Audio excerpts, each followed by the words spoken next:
Hi everybody, welcome back to the channel. And as we approach the festive season here in the UK, I wanted to just post a couple of videos with some of my memorable games of 2023.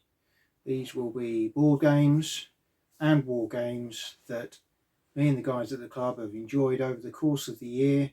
They are not the best or the newest.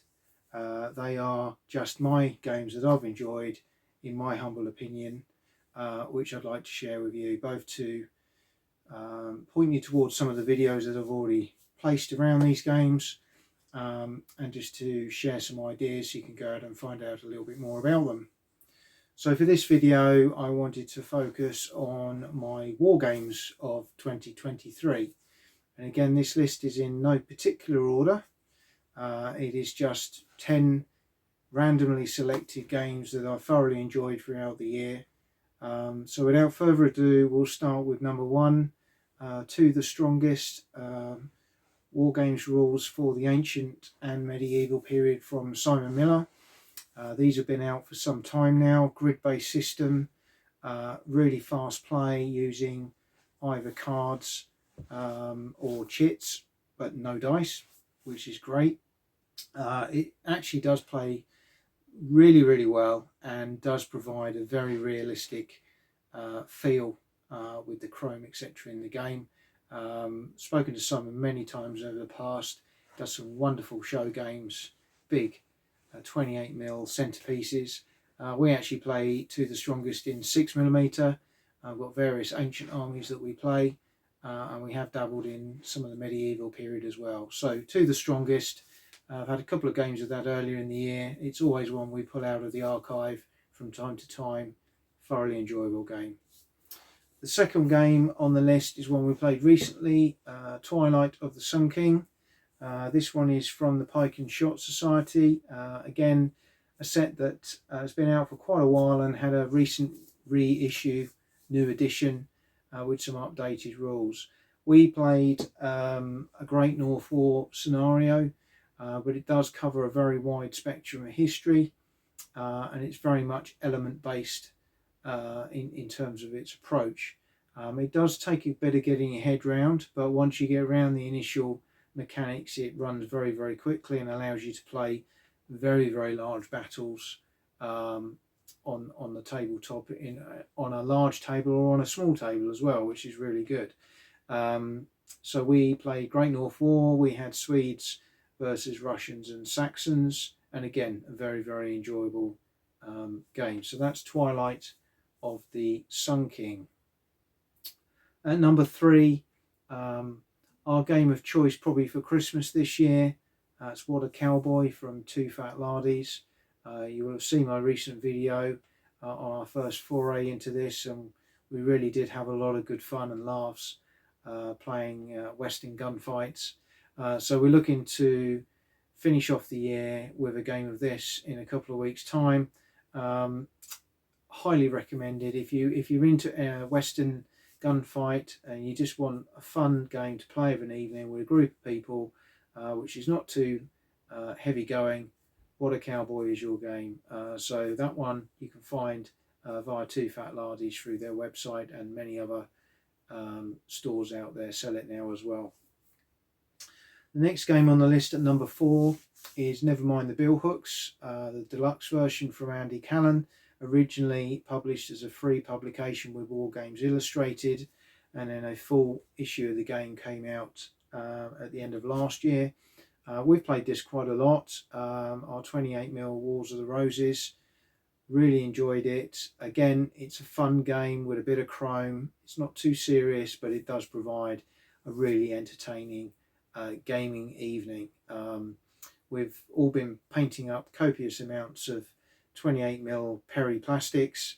They do some great ranges in Wars of the Roses and Mercenaries, and we've got quite sizable armies now, so we can have quite good games, but you do need a bit of space, a decent sized table to make this click. But that's Nevermind the Billhooks. Great game, again well worth having a look if you're interested in that period. Next game in at number 5 is OGroup. OGroup World War II game from Dave Brown via Ricewitz Press, part of Two Fat Lardies again.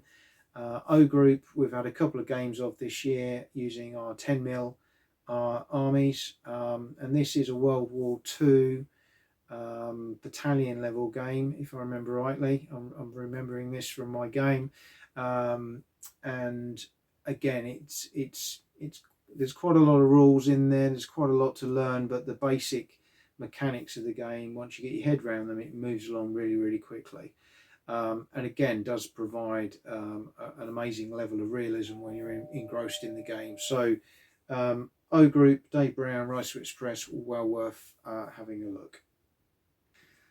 Number 6 on the list is Strength&Honour, game from Mark Backhouse.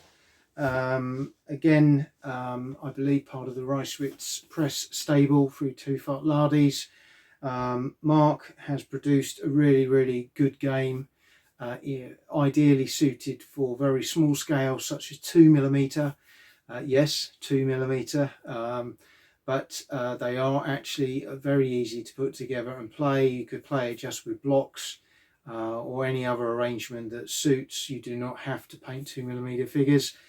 You will have seen some of my videos linked to this.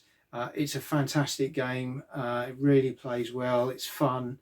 You can play it on a small table. Well worth looking into. That Strength&Honour from Mark Backhouse. In at number 7 is Indo Veritas. This is a game from Philip Garton, one of the Hellion War Games stable. They've been knocking out quite a few sets of War Games rules this year. I really like them. They're a little bit more involved than maybe some of the Osprey ones. Not that that's a good or a bad thing, because I love the Osprey ones as well. But Hellion have produced some great sets of rules this year.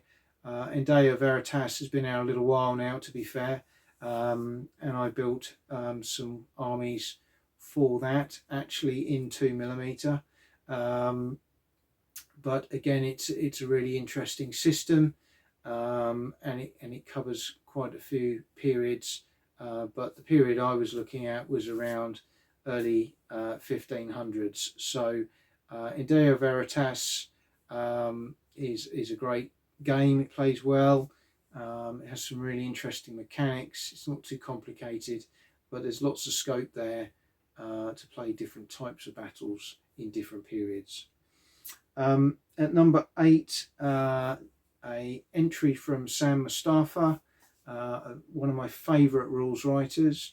His contribution this year was Nimitz, a naval war game, not something we play a lot of at the club, naval war games, and you know, a lot of people, certainly the purist naval war gamers, probably won't like Nimitz, but for me Nimitz is a great way of having a fun game over an evening.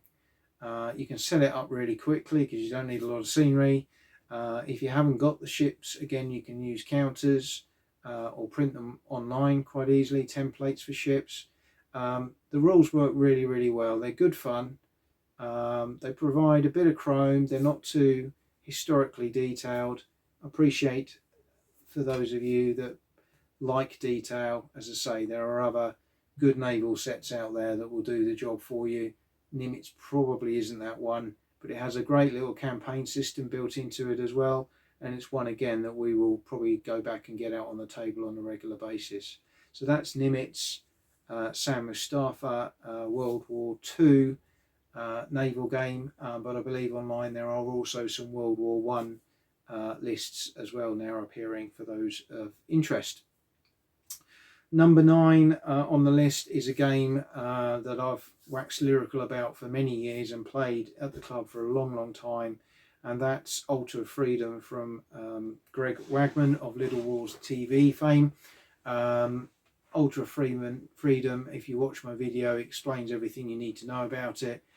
It's a great American Civil War game covering the whole war. Some brilliant scenarios in the book and available online through Greg and the team. Go and give it a look if American Civil War is your thing and you're happy to play that at brigade divisional level or higher, this is the set of rules for you. Some of the mechanics are very advanced for their time, but very simplistic, and the game plays really quickly. We never have a bad game of Ultra Freedom. So that's Ultra Freedom, Greg Wagman. Finally, at number 10, again, a game that's been out a little while, it's quite difficult to get hold of now, is Soldiers of Rome from Warwick Kinraid. Soldiers of series, we've had Soldiers of Rome, Soldiers of God, and recently Soldiers of Napoleon, which I have purchased and hope to get on the table soon because I'm a big Napoleonic fan. But Soldiers of Rome we tried for the first time, and we really enjoyed it. The mechanics work really well. There are some queries within the rules, and there unfortunately is not a huge amount of online support for the game now. But that didn't mean we couldn't house ruler through things to make the game work for us, and overall it provided a very enjoyable game. As you can tell from the title, it's all about the Roman Empire, and we played a Imperial Rome army fighting against the Germans in Germania. We've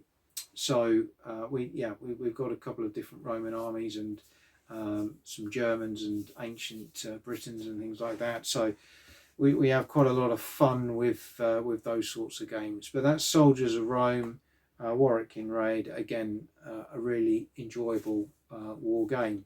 So that's my war games list of memorable games for 2023. Thanks for watching. I hope you've enjoyed this video, and look out for my board games memorable plays of 2023 coming very soon. Good to see you all. Thanks for your support of the channel as always, and hope to speak to you in the comments very shortly. Happy Christmas, everybody.